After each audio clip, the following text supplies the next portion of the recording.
Boa tarde, sejam bem-vindos a mais um semanário da Vôlei TV. Mais uma semana passada e, portanto, muito voleibol nos pavilhões portugueses. Começamos com o destaque dos masculinos para a vitória do Sporting sobre o Vitória por 3-0. O jogo a contar para a 12ª jornada do Campeonato Nacional Masculino contava com duas equipas em momentos distintos da temporada. O Vitória à procura de encontrar um rumo dos triunfos e o Sporting com uma vitória pela margem máxima para a Challenge Cup. O Sporting confirmou esse momento e entrou no jogo muito forte, conseguindo uma vantagem confortável de 6 pontos a abrir o set, o que obrigou os conquistadores a arriscar mais e, por sua vez, a cometerem mais erros, que os Leões iam aproveitando para dilatar a vantagem e fechar o set por 13-25. Os Leões voltaram a entrar em campo com a mesma atitude e pujança para o segundo set, marcando 5 pontos sem resposta, vantagem que foi controlando sem que os vitorianos conseguissem aproximar-se do marcador. Os verdes e brancos fechariam o set por 19-25. No terceiro e último set, a toada do jogo manteve-se intacta, com a equipa de Gerson Amorim a não deixar os conquistadores praticarem o seu jogo. Com um Sporting dominador e superior na partida em todos os setores, foi com naturalidade que fecharam o encontro nos 17-25. Quantas feitas, o Sporting soma a sua 6ª vitória e subiu ao 4º lugar, enquanto que o Vitória desceu para penúltimo classificado. Em declarações à Vôlei TV, o técnico vimaranense Luís Passo afirmou que a derrota se deveu a um Sporting organizado e que criou muitas dificuldades no serviço ao nível da recepção.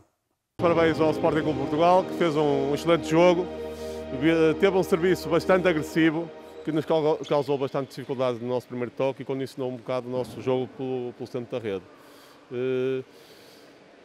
E basicamente foi isso, tivemos muitas dificuldades na recepção e o Sporting, pronto, com o seu bloco organizado e com a sua defesa depois na transição causou-nos também muitas dificuldades e o reflexo do resultado foi uma vitória de 3-0,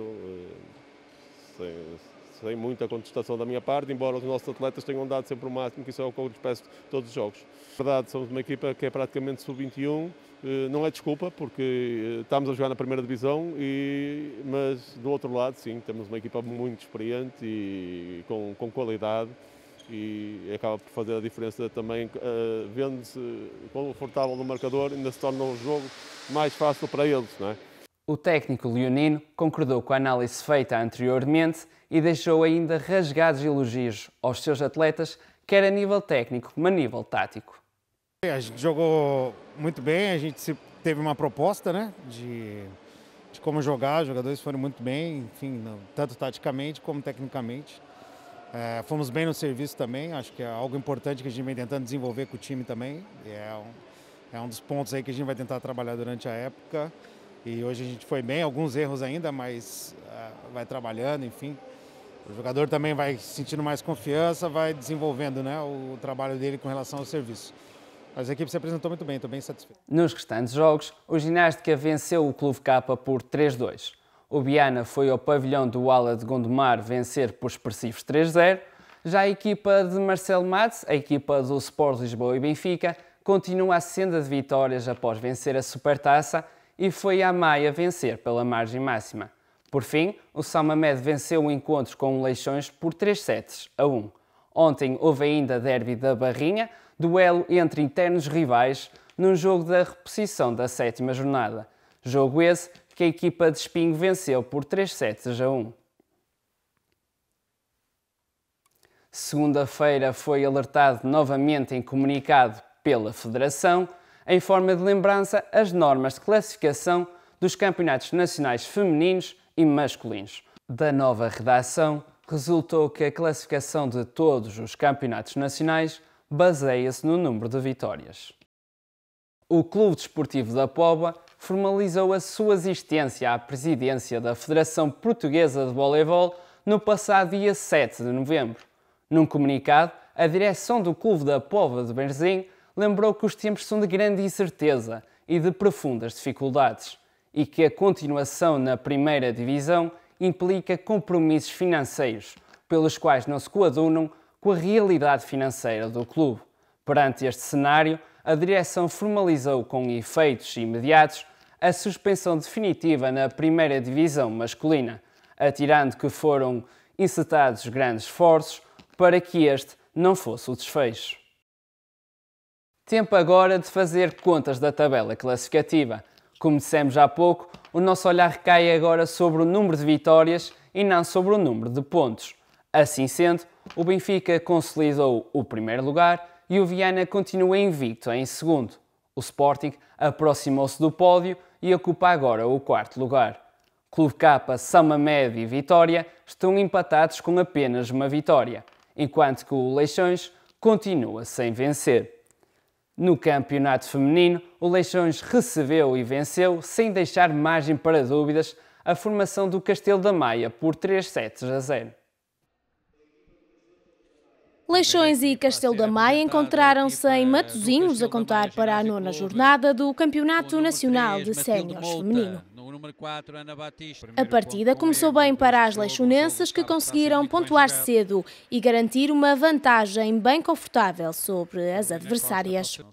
Logo aos 7-2, João Aníbal viu-se obrigado a reunir com as atletas maiatas para corrigir algumas falhas a nível do bloco. Mas não adiantou de muito, com uma boa organização defensiva, as sereias continuaram imbatíveis e a somar cada vez mais pontos. Aos 14-5, novo tempo técnico pedido pelo Castelo da Maia para reduzir a desvantagem que sentiam no marcador. Confortável, o Leixões seguiu firme até ao final e o Castelo continuou sem se conseguir impor. Prova disso foram os últimos momentos. Este serviço longo deu o set point para a equipa da casa e de seguida uma falta na rede por parte das maiatas garantiu a vitória ao Leixões por 25-13. Bem diferente foi o segundo set, que começou melhor para as maiatas. Desta vez foi Miguel Coelho a pedir o primeiro tempo técnico, depois da desvantagem que as leixonenses sofriam no marcador. Mais tarde, a distribuidora Eliana Durão volta a jogo e as sereias começam a reduzir a desvantagem. Set mais equilibrado, com Leixões a igualar o Castelo em pontos e João Aníbal a pedir o segundo tempo técnico para as maiatas não perderem a garra. Mais tarde, as equipas voltam a igualar o resultado aos 17-17, depois de Nicole apostar no serviço para contrariar o jogo, o adversário. Partida taco a taco até à reta final, com a experiência das sereias a vir ao de cima. Carolina fez o 24 para as leixonenses e, de seguida, a Zona 4, Fernanda Silva, fechou o set por 25-22.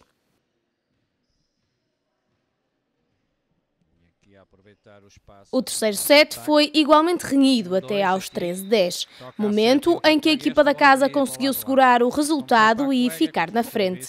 O Leixões voltaria à sua performance inicial e eficazmente foi conseguindo pontuar consecutivamente, deixando a equipa do Castelo sem hipótese. As maiatas lutaram, mas este ataque de Karina Moura praticamente sentenciou o parcial. Depois, serviço direto de Cláudia deu a vitória do jogo à equipa de Matosinhos por 25-16. Vitória das sereias nesta retoma do voleibol, 6 pontos num fim de semana sorridente para o Leixões, que já tinha vencido o AVC Famalicão no dia anterior. Miguel Coelho, treinador da equipa de Matosinhos, mostrou-se agradado com o resultado e com a forma como conseguiu gerir o jogo ao possibilitar várias atletas a entrar em campo. A entrada no primeiro set muito boa, a trazer um bocadinho também do ritmo que tivemos ontem. Desconcentramos-nos ao mesmo tempo em que também era um objetivo para este jogo, dar ritmo a muitas jogadoras. Conseguimos jogar com 13 jogadoras hoje, fruto também das últimas semanas em que não temos competido. Ontem fizemos o primeiro jogo após uma longa paragem que tivemos. E então os objetivos foram conseguidos. Boa entrada no primeiro set, muita gente a jogar, muito ritmo para toda a gente, e este ritmo faz com que também as oscilações nos momentos do jogo também aconteçam mais. Trocar distribuidoras, trocar as pontas, trocar as livros, rotinas que ainda não tínhamos, que temos que voltar a ter. Então o objetivo conseguido não foi no segundo set a melhor exibição que fizemos, mas o primeiro e o terceiro set foram bem conseguidos, foi uma boa vitória. Desde o início que estávamos à espera, portanto, nem pode servir como desculpa as paragens que vamos ter, porque de facto vão ser muitas de certeza absoluta, e depois vai fazer com que joguemos a meio da semana e dupla, e a meio da semana e dupla. Portanto, temos que estar preparados para as duas situações, para que aconteçam percalços, para jogar a meio da semana e jogar uma dupla, ter pouco tempo para treinar, e já o nosso próprio enquadramento tem que ser dentro disso, prepararmos-nos para treinar às vezes pouco e para jogar e para estarmos sempre preparados para isso. Já João Aníbal acabou por reconhecer o mérito da equipa adversária e sublinhou o quanto importantes são estes jogos para as suas jovens atletas. São duas realidades completamente distintas. Tentei tirar alguma da pressão para um jogo desta natureza, mas pelos vistos não resultou, entramos muito mal. O Leixões muito bem, há que dar mérito ao Leixões. Do primeiro para o segundo tentamos corrigir algumas questões, penso que resultou, demos mais frescura à equipa, umas questões táticas também que resultaram, mas é inevitável, a experiência falou mais alto. As jovens atletas só crescem quando são confrontadas com este tipo de jogos. Nós também vimos de isolamento, 15 dias em casa, e posso-vos dizer que foi muito difícil retornar ao ritmo habitual, não só por questões físicas, mas por questões mentais também. Não estou a queixar de nada, aqui obviamente que era mais do que natural a vitória do Leixões. Tentamos contrariar sempre essas questões, mas há sempre algo subjacente. Atletas que tinham um pico já de forma antes do isolamento, e com estas quebras físicas e mentais desceram bastante. Temos agora que trabalhar semana a semana para tentar nos jogos ir crescendo. Esta jornada foram 4 os jogos adiados devido a infecções por Covid-19. Assim sendo, o Clube K recebeu e venceu o Aves por 3-7-1. Já o Porto Volley venceu fora de casa os belenenses pela margem máxima. Nota também para o jogo de reposição da 6ª jornada, com vitória da equipa de Matosinhos sobre o Famalicão por 3-0. Na tabela, o Porto Volley consolidou o primeiro lugar e com as 2 vitórias do fim de semana, o Leixões subiu ao 3º lugar. No fim da tabela, continua tudo igual, com Castelo da Maia, Belenenses e Boa Vista a ocuparem os últimos lugares. O São Mamed foi a equipa que subiu ao escalão de Júniores B1 masculinos, depois de vencer a segunda mão da final dos Jogos de Acesso frente ao Clube Nacional de Ginástica por 3-1. O Sporting continua a sua aventura europeia na Challenge Cup 2021. Segunda, viajou até a Alemanha e levava na bagagem uma vantagem por 3-0. Os Leões precisavam apenas de vencer 2 sets e conseguiram esse mesmo feito, rumando assim aos oitavos de final da competição. Na passada sexta-feira, dia 6 de novembro, a Federação Portuguesa de Voleibol lançou uma boa notícia para os amantes da modalidade: um microsite de live streaming e de resultados em tempo real, o que permite acompanhar o desenrolar dos resultados de todos os jogos em direto, das competições de séniores, da primeira, segunda e terceira divisão, masculina e feminina e sub-21 também. Ora, amanhã é dia de newsletter, como já vem sendo habitual todas as semanas. Se procura toda a informação do voleibol português atualizada, não deixe fugir esta oportunidade. Aceda ao site da Federação Portuguesa de Voleibol e no lado direito do seu ecrã subscreva para receber tudo no seu e-mail. A pandemia complica, mas o desporto não pode parar. Esta sexta-feira acompanhe o encontro em direto e exclusivo na Volley TV, entre o Castelo da Maia e o Esmoriz, pelas 20h30. Por hoje é tudo, mas para a semana prometemos voltar com mais notícias do melhor do voleibol português. Até lá, proteja-se e fique com a sua Volley TV.